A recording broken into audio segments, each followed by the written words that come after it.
let's talk OpTic then, because they were the first team that Thieves beat in their run. Lots of talk about this squad because, like, so much discussion going in about how good they were looking in scrims and all this. And look, at the end of the day, these type of grudge match series when it's Envoy versus OpTic is always going to be entertaining. The way that he made the two flanks in a row on his final two lives, despite having a shocking series statistically up to that point, gets like 5 kills in those two like rounds or like 2 lives that he had. Pretty much winning them the game on that final hard point. It was a really interesting series. I'm not really sure what to think about OpTic because to me, it felt like they had I don't know, they were real eerily similarities, I guess, to last year in a way that they came out kind of good on the first hardpoint game one. They then get pretty drastically outplayed. And again, like it's a kickoff event, it doesn't really matter. But again, last year, the amount of times we talked about OpTic's vetoes and how they could have been better. Yes, okay, OpTic have been great on that map, but from what I've seen, this is the same thing that OpTic did last year as well. That yes, they might be really good on a map, but they'll play the opponent who's also really good on that map. They won't think about what their opponent's maps it is. They'll just think about what they like. And I think we saw it towards the end of last year when they would play like Checkmate and stuff up against you guys, Toronto. Because OpTic are really good at Checkmate, but towards the end of that game, probably don't challenge Toronto on Checkmate. That's just how it goes. It felt kind of similar here. Of course, it's really early doors, but LA Thieves, at least in what I've seen, really love Gabatu, and OpTic obviously like it as well. And obviously, okay, they challenge them on it, they lose it, whatever, but I think maybe smarter vetoes there might win them that map. And then I don't know, they kind of look shell-shocked in a way. I don't know. I was just looking at the body language. They just kind of sitting there. There wasn't much communication. Then, Scump had a pretty poor series. The rotations, especially on that final map, were kind of questionable. There was a lot of team kills going down as well. So it was definitely an interesting series. I'll pass it to you, Lion, but I kind of feel Rambo might be very key for this team from kind of the mental perspective, because I thought it was strange that despite 2 players being changed, they're seemed eerily similar, I thought, to some of the issues we saw last year, frankly. Well, I think with the vetoes, it's kind of tough because there aren't many maps to choose from. There's 4 hardpoint maps. And so I feel like they've picked a map based on what they're most comfortable on and not really thought about their opposition, because who really knows in that environment who's good at what map, because a lot changes.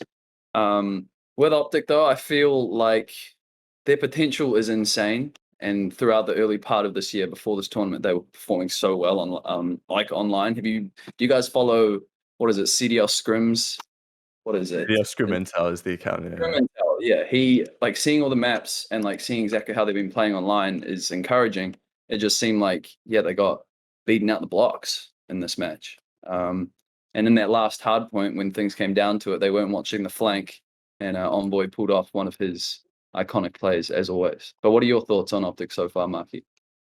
Yeah, no, I think that it's hard for us to say because we have generally not played OpTic this season yet in a scrim or anything. So, yeah, I mean, I don't have any opinions at that level, but just from watching them, I think that, obviously when they were streaming and different points throughout the weekend, I think that it's a bad series from them. I think they're a good squad, and I think that undoubtedly when the season kicks off, I think you'll see a different team, and I'm not expecting them to go in and start losing a bunch of games and all that sort of thing. I think it's definitely a weird situation at the weekend with a lot of teams. Everyone's trying out different map sets too, especially in the first couple rounds. I feel like people were being a bit more trying out different things, whereas when it got to the semi-final finals, then teams are like, okay, let's try and win this now, sort of thing.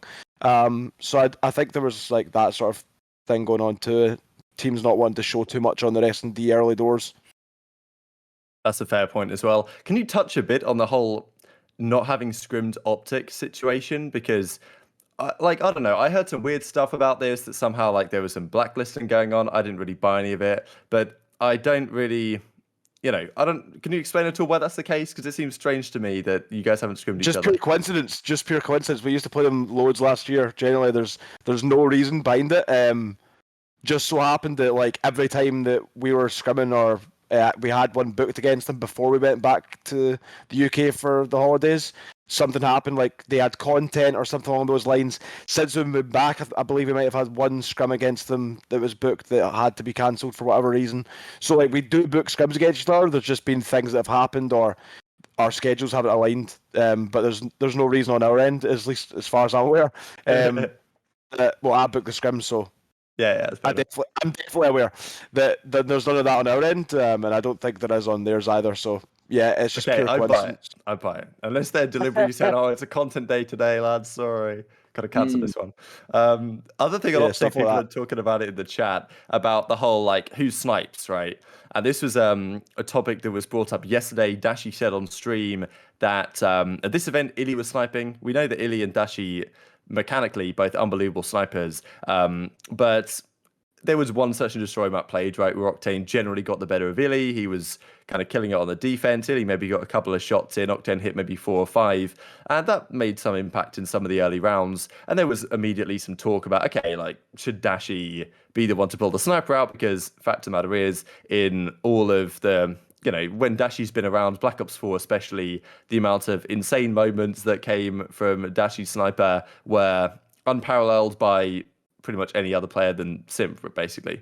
So most people said, okay, put Dashi back on the sniper. It seems they agree. I think that is the plan going into the start of the regular season. And maybe the reason is just kind of the play styles. I think that maybe there's a thought that Dashi, when he's not using the sniper, he might play, I don't know, that maybe there's some ego challenge going on, or there's not playing as fundamentally. If he's using a sniper, he's kind of, he's locked in, he's ready to hit a shot.